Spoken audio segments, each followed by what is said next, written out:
আজকে অষ্টমী, তো উঠে দেখি মা পূজা করে নিচ্ছে। মার তো উপাস সন্ধ্যের। তো আমিও চান টান করে এসে প্রণাম করে নিলাম ঠাকুরকে।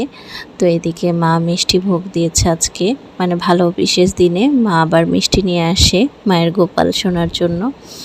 তো এখন মা রান্নাবাড়ি করে নিচ্ছে, কারণ একটার দিকে সন্ধি, তো মন্দিরে যাবে। তো এদিকে লুচি আর বুটের ডাল আর সাদা আলুর তরকারি, মানে এই তরকারিটা আমি অনেক মিস করি। আমি বলছি মা তরকারিটা করো, অনেক দিন খাই না, মানে আমি এরকম করতে পারি না। তো তারপরে মানে আগে যখন বিয়ের আগে উপাস হতো, মানে কোনো উপাস থাকলে মা এই তরকারিটা করতো। তো এই তো সব রান্নাবাড়ি শেষ, মাও রেডি হয়ে নিয়েছে। এই শাড়িটা কেমন হয়েছে বলবেন, মাকে কিন্তু অনেক সুন্দর লাগছে। মা এখন মন্দিরে যাবে, আমাদের ডালা দেয়। তো এবার জ্যাঠা মারা যাওয়াতে ডালা আর দেয়নি, শুধু মিষ্টি দিয়েই ভোগ দিয়েছে। আর এদিকে আমি একটু মায়ের জন্য লেবু শরবত করছি, যাতে মা উপাস ভেঙে খেতে পারে। তো এই তো এগুলো করে মা আসলে আমরা মানে একসাথেই খাবো, মা আর আমি। তো দেখেন খাওয়ার থালাটা অনেক সুন্দর লাগছে না?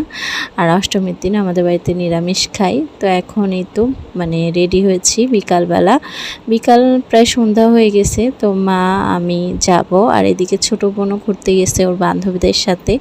তা আমি মাকে বললাম আমি তো কালকে চলে যাব সকালে, চলো আমরা আশেপাশে কয়েকটা ঠাকুর দেখি, এটা আমাদের মন্দিরের মানে পূজা হচ্ছে। তো আমি একটু মাকে দিয়ে ভিডিও করাই নিলাম। মা আমার ভালোই এখন ফোন ইউজ করতে পারে। আসলে মাদেরকে অনেক কিছু শিখাই দিলে মারা কিন্তু পারে, আর মাদের কাছ থেকেই তো আমরা শিখে বড় হই, তাই না? তো দেখি আশেপাশ দিয়ে এরকম ছোট ছোট মেলার মতন বসেছে খাওয়ার টাওয়ার দোকান। তো মা তো আজকে বাইরে কিছু খাবে না, তো আমি ওইভাবে খাইলাম না। মাকে তুই আমি একা কীভাবে খাবো, বোন থাকলে হয়তো কিছু টুকটাক খাইতাম। তো এই আমাদের মানে আমাদের 2-3 পাড়া মিলে অনেক কয়টা পূজা হয়, তো সবগুলো টুকটাক দেখলাম। আসলে আশেপাশের পূজাই মানে আমাদের প্রায় 20-30টার উপরে হয়, দূরে কোথাও যাওয়া লাগে না। আগে যখন বাবা ছিল, তো আমরা মানে রিক্সা ভাড়া করে প্রায় রাত 1টার দিকে পূজা দেখে আসতাম, হয়তো 8টা-9টার দিকে যাইতাম।